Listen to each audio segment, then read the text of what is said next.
Sejam muito bem-vindos ao podcast do Vet Salva Vidas, no episódio 1. Onde nós ajudamos médicos veterinários na emergências a salvar vidas. Eu sou Gilberto Costa, mais conhecido como Pena. E eu sou a Tayana Tamancold, mas pode me chamar de Tay.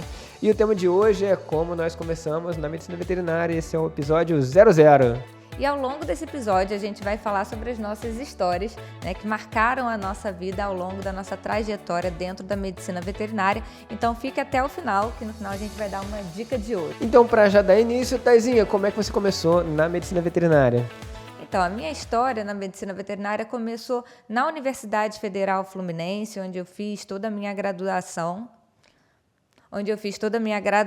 Então, no quarto período, eu me apaixonei por farmacologia e eu tive um professor excelente que ele era anestesiologista. Então, ele já me encaminhou ali para o hospital para fazer estágio, me encaminhou também para a fazenda, onde a gente fazia alguns experimentos com porcos, ovelhas, e eu me apaixonei pelo mundo da anestesia, Então, desde o quarto período eu venho trilhando esse caminho e assim que eu me formei, eu fiz residência na Universidade Federal Rural do Rio de Janeiro, Então, lá eu passei 2 anos fazendo a residência no setor de anestesiologia e medicina de emergência e assim que eu saí da residência, eu fiz também uma pós-graduação em anestesiologia. Então, toda a minha carreira, desde lá da graduação, foi embasada na anestesiologia. E eu acho, Pena, que a gente teve uma carreira aí bem parecida, Conta um pouquinho como que foi a sua trajetória na VET. É um pouquinho parecido, mas é dissemelhante, vamos dizer assim. Porque eu entrei na anestesia, assim, depois que eu já tinha me formado. Porque, na verdade, eu gostava de todas as áreas acadêmicas da medicina, Eu comecei com anestesia de silvestres, depois eu entrei no hospital fazendo dermatologia, Muita gente pergunta, onde que você foi se enfiar na dermato? Mas eu fui monitor de clínica médica, para depois, que eu me formei, eu estava no finalzinho, eu participei de um projeto de castração, onde eu fazia cirurgia, anestesia, e aí foi quando eu me encantei realmente que eu segui nessa área. E logo no meu primeiro oportunidade de trabalho, eu trabalhava num plantão que eu fazia 5 horas, ganhava R$20 para isso, E aí eu realmente vi a necessidade de fazer alguma especialização onde eu pudesse ter um ganho maior, e aí onde foi a anestesia me brilhou, apareceu uma pós-graduação em anestesiologia, foi a primeira aqui do Rio de Janeiro, e aí eu entrei e aí não me arrependi, porque logo depois veio o programa da residência, eu já estava muito mais preparado do que a formação que eu tive durante a graduação, e aí eu passei para essa residência, e eu fui o segundo residente de anestesia na Rural, onde você fez a residência depois também. Nossa história, Pena, foi até um pouco parecida, Eu te conheci pelos corredores na Rural, a gente não tinha muito contato, porque você estava no seu mestrado, Mas eu já sabia quem era o Pena. Mas eu fui te conhecer, Eu tive esse privilégio que eu digo aqui, que até foi um dos presentes que eu recebi da medicina veterinária. Foi a primeira pessoa que eu contratei na vida e não me arrependo, Eu já estava como coordenador da hospitalização aqui da Clínica Animalia, dessa mesma clínica. E eu tive que contratar algumas pessoas para trabalhar comigo, na equipe de internação. E aí veio a Thay, veio o Matheus Bahia, e aí essas pessoas já começaram a entrar para a equipe, e aí você se tornou o meu braço direito e até hoje em todos os projetos que a gente está junto. Mas o que inverteu é que agora ela é minha chefe, Agora eu mando no Pena, mas ele já mandou muito em mim, aprendi muita coisa com ele, então... na verdade, eu sou o Pena de cabelo comprido. É um pouco mais bonito também, Então, Pena, eu fui a sua primeira contratada, primeira plantonista, mas depois disso você seguiu também outras áreas, Não só da coordenação, mas também com a docência. Me fala um pouquinho dessa sua parte aí, essa sua veia de professor. Então, eu comecei a me descobrir nessa vida, foi desde a residência, onde eu tinha um monte de estagiários, inclusive um dos meus primeiros estagiários foi o meu segundo presente, da medicina veterinária, que eu falo que é a Clá. Eu fazia prova para os alunos, para eles poderem fazer estágio na anestesia, e eu comecei a desenvolver um pouco disso de forma natural. Dei minha primeira aula, deu tudo errado, Porque o data show não funcionou, teve várias questões, mas eu tive a minha primeira experiência e foi onde realmente eu me realizei, ensinando o pouco que eu já tinha aprendido para outras pessoas. E aqui, na própria Animalia, eu tinha uma demanda muito grande, porque trocava toda hora de plantonista. A Thay, eu acho que foi uma das vitoriosas que ficou aí um tempo mais longo. Então, eu tinha que atualizar, eu tinha que treinar os estagiários para eles se tornarem pessoas que ao se formar estivessem um pouco mais capacitadas, e aí eu acho que veio o primeiro convite para eu coordenar realmente um curso, né, de atualização, que era o primeiro foi de emergência, depois já veio de anestesia, aí depois já veio os cursos intensivos, e aí você acompanhou toda essa história, né, porque a Thay foi minha monitora no primeiro curso que eu fiz, e depois ela seguiu junto comigo, e aí eu comecei a identificar também esse padrão de docência, de querer dar aula, de querer contribuir, né? Eu acho que foi bem naquele curso lá que a gente fez junto, né? Foi o primeiro curso que a gente fez fora daqui, que foi em Manaus. Eu botei ela para dar uma aula lá de forma espontânea, e aí eu acho que esse começou a surgir de forma mais intensa, né, Thay? Lembro como se fosse hoje essa aula lá em Manaus. Eu estava sentada na última cadeira, o Pena lá na frente, explicando tudo. Daqui a pouco ele vira para mim e fala: tá, explica esse caso aqui, porque você sabe melhor, porque você conduziu ele na internação. E eu fiquei vermelha, roxa, amarela, né, tentando me encolher ali. E daqui a pouco eu já estava falando, já estava em pé, já estava dando risada, né? Então, o Pena, ele me forçou ali esse meu lado mais professoral, e depois disso a gente seguiu juntos, né? E é uma área aí que eu adoro, é o que eu gosto também de fazer, além das anestesias, além de hoje também fazer coordenação de equipe, eu gosto muito dessa parte de ensinar, né? E a gente sempre brinca nas aulas, né, Pena, que a gente aprende muito mais até do que ensina, né? Em toda aula a gente aprende alguma coisa, então acho que é uma via de mão dupla que funciona muito bem, né? O ensino, ele realmente edifica muito. Taizinha, é legal a gente contar um pouco dessa história, mas eu queria que você trouxesse aquela recordação daquele primeiro caso, do seu primeiro plantão. Você já tinha acabado a residência, mas foi realmente o primeiro plantão onde você teve um atendimento, e eu adoro essa história quando você conta. Então, eu tive a sorte, né, de pegar um plantão depois, de já ter ali uma bagagem de residência, né? Não é todo mundo que se joga no mercado de trabalho com um pouco mais de experiência, como eu tive, mas mesmo assim, mesmo tendo a minha residência em anestesiologia, eu enfrentei uma emergência noturna, era de madrugada, né? Porque parece que Murphy gosta dessas coisas, né? Tem que ser de madrugada, chovendo, com trovões, então foi bem nesse estilo mesmo. Chegou um border collie para mim, todo ensanguentado, com o tutor totalmente desesperado, chorando, berrando, porque ele tinha caído, né, de uma laje, de uma altura, acho que de 3 metros. De uma altura de aproximadamente 3 metros, e ele estava com uma fratura exposta de fêmur, né? Então, quando eu vi aquela cena de filme de terror, literalmente, eu fiquei apavorada, e a minha vontade era chamar um veterinário, né? Só que não tinha veterinário para chamar, era eu mesmo que tinha ali que bater no peito aquela situação e fazer, né, intervir pelo paciente. Então, eu fui, fiz o atendimento, fiz uma boa analgesia, né, contive ali a hemorragia, fiz uma boa atadura. Então, eu fui conduzindo aos poucos aquele paciente, fui conduzindo toda a situação, e no final eu tive um resultado, né, bom, que o paciente ficou confortável, consegui conversar bem com o tutor, e aquilo foi me dando confiança, né, porque depois que a gente passa por uma situação, por um paciente muito grave, e a gente consegue contornar, a gente começa a criar confiança, né, que a gente consegue fazer, que a gente é capaz de superar aquela situação. Então, a gente, no dia a dia, na nossa rotina, a gente vai ganhando essa força, né, e essa autonomia também de conseguir conduzir todos esses casos mais desafiadores. Então, esse foi o meu primeiro, e eu não tenho como esquecer, eu sempre falo dele, porque realmente foi muito marcante, né? Você chegar com um choque hemorrágico, com uma dor intensa, e ter que conduzir isso no seu primeiro plantão, realmente é muito complicado. A vacina fica fácil depois disso, né, Thay?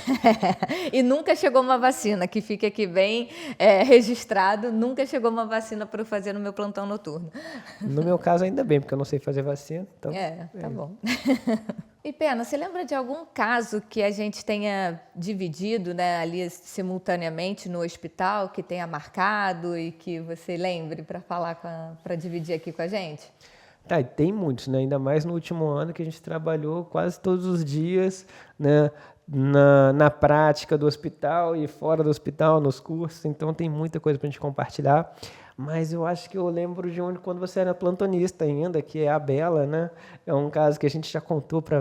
Eu acho que é o caso que eu mais falei, ela e o Francisco, né? São os dois que a gente comenta muito, né? O Francisco foi uma hemorragia de um cachorro, de um gatinho que foi atropelado e veio para o hospital e você conduziu de forma brilhante, né? Ele tinha simplesmente uma ruptura da veia cava caudal, né? Então todo o sanguinho que vinha do abdômen estava sangrando ali. E esse gato está vivo até hoje, ele já ficou internado recente aqui, então isso é muito gratificante. Mas o que eu acho que é um outro que foi especial foi a Bela, porque foi um caso que eu tenho certeza que se a gente não tivesse juntos, ela teria desandado, ela teria tido um desfecho desfavorável, né? Ela poderia ter morrido mesmo, acho que esse é o caso. Ela fez uma infecção, né, pós-operatória, né, de uma cirurgia intestinal e acabou desenvolvendo sepse. A gente teve que intervir com vasopressores, inotrópicos, a gente decidiu fazer transfusão. Então, assim, foi um caso complexo, compartilhado, não tinha uma decisão, é esse caminho que deve ser seguido, e era eu discutindo com você, e aí o que faz, o que não faz, até que a gente tomou uma decisão, acreditou, e no caso, né, a gente teve uma história feliz. Então, eu acho que tem muitos casos, né? De nada, né? Caso desafiador, é difícil a gente ter certeza absoluta dos passos, né, gente? Isso também é legal a gente falar. Caso difícil, a gente vai fazer ali um brainstorm, vai jogar para a equipe, né? E, por sorte, a gente tem uma equipe muito boa que ajuda a gente nessas decisões, mas é muito difícil falar assim, olha, faz esse caminho aqui porque só tem esse caminho, esse é o certo. Não existe isso, né? A medicina veterinária, a medicina humana, não é matemática, né? Essa é uma boa analogia. A gente não trabalha com exatas. Então, é uma tentativa e erro. Às vezes, a gente vai por um caminho, percebe que não é muito bem por ali, a gente vai tentar outro. Então, isso também é muito interessante a gente passar, né? Para quem está começando na medicina veterinária, não fiquem presos a protocolos, tem que ser feito dessa forma. Não, cada paciente é um paciente. E também é sempre importante falar que a gente não trata doença, a gente trata o paciente, a gente não trata exame, a gente trata o paciente. Então, o paciente que é o conjunto de tudo isso, né? E é através das manifestações clínicas, da resposta individual, que a gente vai guiar a nossa terapêutica. E como você falou, às vezes não tem um caminho que é o certo. Tem alguns caminhos que são possíveis e a gente tem que tomar uma decisão e acreditar. E muitas vezes a gente fez isso, eu me apoio até hoje em você, eu falo, e aí, o que você faria se fosse o seu? Você devolve a pergunta para mim, mas é uma pergunta que eu me faço sempre. O que eu faria se fosse o meu animal? E isso me dá um pouco mais de paz de indicar algum tratamento, de seguir por algum caminho. Então, eu penso, se fosse o meu, como eu iria conduzir? Isso. E eu acho que a gente faz isso muito bem juntos, né? Com certeza. Acho que a gente faz melhor juntos do que separados. Com certeza. E Pena, você sempre gostou muito de ajudar as pessoas, né? Isso é uma característica muito forte sua. E quando você percebeu que você poderia ajudar outras pessoas que não estavam ali no seu ambiente de trabalho, né? Que não estavam ali do seu lado, quando é que você despertou para esse lado, de repente até do digital, né? Dos cursos? Como que foi esse caminho? Eu acho que tudo começou principalmente nos cursos presenciais, aquele curso intensivo, onde a gente fazia metade teórica, metade prática, que a gente viajou o Brasil, a gente foi para, sei lá, a gente já fez quase 50 vezes isso, né? Fortaleza, Manaus, Recife, Belém, Salvador, a gente foi para muitos lugares, e o que eu achava mais incrível é que tinham pessoas, às vezes, do primeiro período, pessoas com 20 anos de formados, e as pessoas ficavam muito gratas ao curso que a gente estava dando, a formação, e eu via que era um potencial muito grande de ajudar mais pessoas. Só que teve um detalhe, né? Todo mundo vivenciou a pandemia, e naquele momento da pandemia a gente teve um entrave, a gente não podia mais viajar, não podia fazer esses cursos de formação, e aí foi quando começou, né, o digital aparecer para a gente. Eu comecei a fazer alguns cursos online, eu falei, cara, dá para a gente fazer isso também de forma online e atingir mais pessoas. E aí é esse resultado que a gente está tendo, né? A gente tem, desde 2021, que a gente está realmente numa prática de trazer essa formação online, e a gente tem alunos dos lugares mais longínquos que a gente poderia imaginar no Brasil e também mais recente em outros lugares do planeta também. Então isso é fantástico. Assim, eu vejo como a gente ajudando outras pessoas em níveis diferentes. Tem aluno que quer fazer uma formação para ter a certificação nos Estados Unidos, a gente tem alunos que estão saindo da graduação, temos alunos que estão se encantando pela anestesiologia, e eu acho que essa oportunidade de contribuir para a medicina veterinária, que é a profissão que a gente escolheu, que eu sou muito grato, que eu eu realmente batalhei para me manter na profissão, porque eu sou de uma família toda de médicos, e aí a pressão maior é, sai disso daí, vai fazer medicina que você vai ganhar muito mais, e eu tenho a convicção que eu sou feliz na profissão que eu escolhi, e eu posso, inclusive, ganhar mais que eles. Concordo, Pena. Eu acho que quando veio a pandemia, bateu aquele pânico em todo mundo, né? Caramba, e agora, né? O que a gente vai fazer? E o digital abriu essa porta, né? Que hoje a gente consegue ter alunos, como você falou, de vários países, né? O que era totalmente inimaginável se a gente fosse pensar em ficar só no curso presencial. Então, realmente, a pandemia, óbvio, né, tiveram várias questões ruins, mas também trouxeram várias evoluções para a nossa carreira, principalmente. Mas, particularmente, eu e a gente gosta muito do presencial também, tá? Então, todas as nossas formações a gente tenta trazer para o presencial, porque se tem uma coisa que eu gosto é conhecer as pessoas, conhecer as histórias. Eu digo, toda vez que eu acordo de manhã e tem alguém falando, Pena, eu fiz aquilo ali que você fez e eu mudei um paciente que poderia ter um desfecho ruim. Cara, isso me dá uma felicidade, me dá uma satisfação que eu falo, realmente estou contribuindo não com as minhas mãos, mas com outras pessoas. Então, isso para mim é uma coisa que é muito gratificante e me faz sentir que valeu a pena. Taizinho, eu acho que a gente já contou bastante da nossa história, como é que surgiram nossas formações, como a gente evoluiu dentro da medicina veterinária, mas eu queria que você respondesse uma pergunta que é delicada. É assim, ó, se você pudesse dar uma dica para você quando estava começando, o que você diria hoje? Eu acho que eu tenho 2 dicas, tá? A primeira dica é façam amizades na veterinária, né? Então, fazer networking, ter pessoas próximas que você pode dividir, que você pode crescer, que você pode contar, isso é realmente um diferencial, né? E que a gente só se dá conta, às vezes, quando não tem ninguém do lado, né? E você fala, meu Deus, eu queria a ajuda de alguém nesse caso, e aí você vai ver a importância. Então, já vai construindo a sua rede, já na graduação, já vai ali consolidando as suas amizades, já vai vendo aí quem gosta mais de anestesia, quem gosta mais de dermato, né, para você poder chamar quando precisa, né, e realmente ter uma rede mesmo de apoio quando vocês saírem da graduação. Então, essa é uma dica, façam amizades. A segunda dica é não se contentem só com o que vocês aprendem na graduação. Então, vocês precisam fazer cursos, vocês precisam fazer não só curso online, mas também curso presencial. O online ele é ótimo,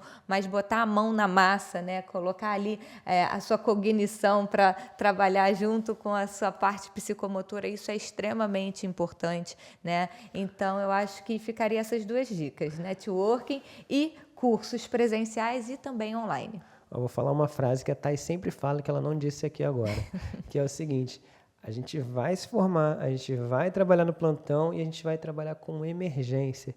E emergência não aprende. Não. Na emergência. A emergência a gente tem que estar preparado para ela, né? E não se preparar durante a emergência. Isso é fundamental. Isso salva vidas, né?